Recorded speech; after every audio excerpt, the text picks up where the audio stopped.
How to fix KB5074109 Bluetooth issue in Windows 11.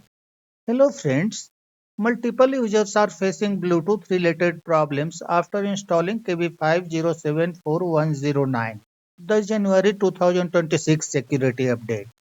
Unexpectedly, power drain of the system has fixed this problem for several users. So try the same. Follow the steps to fix this issue.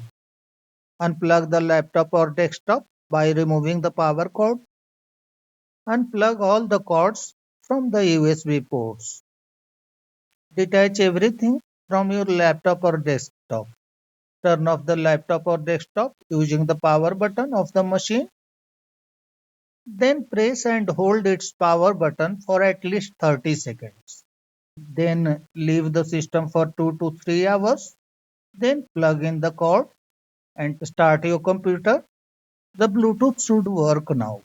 If this method doesn't work, replace the Wi-Fi chip directly and get a new one, preferably Wi-Fi 6 or Wi-Fi 7.